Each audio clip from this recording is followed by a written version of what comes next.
বলছো কি সোম? ওই গেও চাষাটার এত বড় সাহস আমার মেয়ের সাথে এই ব্যবহার! ওকে ওকে আমি শেষ করে দেবো, শেষ। দাঁড়ান সোমনাথ, কোথায় যাচ্ছেন আপনি? ওখানে যাচ্ছি যেখানে যেখানে লোকটা থাকে, যার এত বড় সাহস আমার বোনের সাথে এই ব্যবহার করে।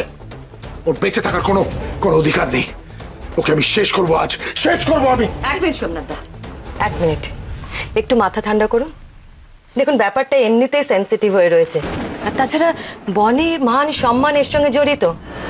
কালকে তো দেখলেন আপনি শেখরকে নিয়ে মিডিয়া কিভাবে বাড়াবাড়ি করছে।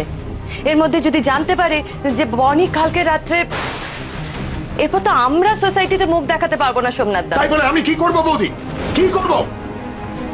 আমার মেয়ের দিকে চোখ তুলে তাকাবে আর আমি ওকে ছেড়ে দেবো? শেষ করলেও সেটা তো এখন নয় সোমনাথ দা। শুনুন, যা করতে হবে সেটা মাথা ঠান্ডা করে করতে হবে। আর তাছাড়া বনির ব্যাপারটা তো একবার ভাবুন। সত্যি বনিটা কেন যে নিজের ভালো বোঝে না কে জানে। আর বাবা, ও যদি ওখানে না যেত তাহলে তো এই প্রবলেমটাই ক্রিয়েট হতো না। এক্স্যাক্টলি। আর এত কিছুর পরেও বনি কি শেখরকে? আমার মনে হয় যে বনিতার জ্বরটা এখনো কমেনি, ওর ঘোরটাও ঠিক কাটেনি। হ্যাঁ, কি করা যায় বলো তো? অন্য কোনো ডাক্তার ডাকবো নাকি? না না, ডাক্তারের দরকার নেই। আই থিঙ্ক ওর রেস্টের দরকার। হ্যাঁ বৌদি, সোম ঠিক বলছে, আমরা বরং ঘরে যাই, চলুন তো।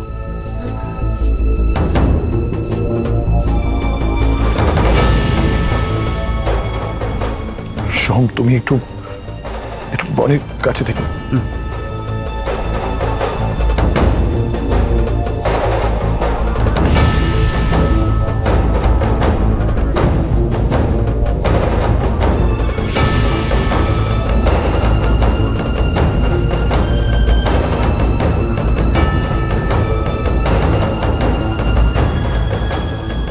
আমার মেয়ের গায়ে হাত দিয়েছিস তুই,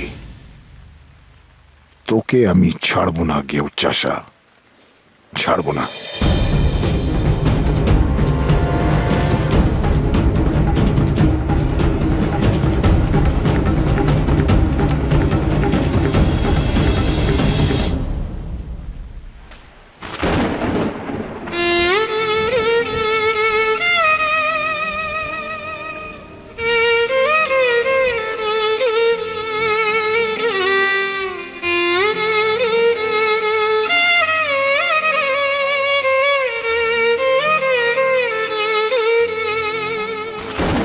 আজ আমি বুঝতে পেরেছি বর্ণিতা, ওই লোকটার সাথে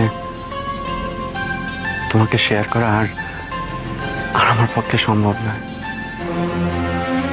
ভালোবাসি, আমি তোমায় খুব ভালোবাসি। দু হাত দিয়ে আগলে রাখবো আমি তোমায়। হ্যাঁ,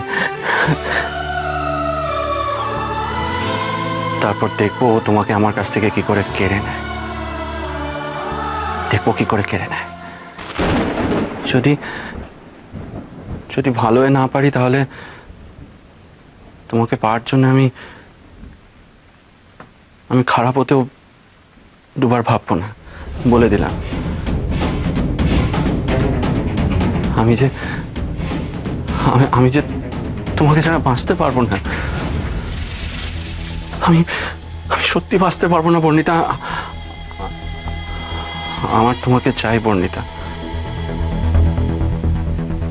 তোমাকে আমার হতেই হবে।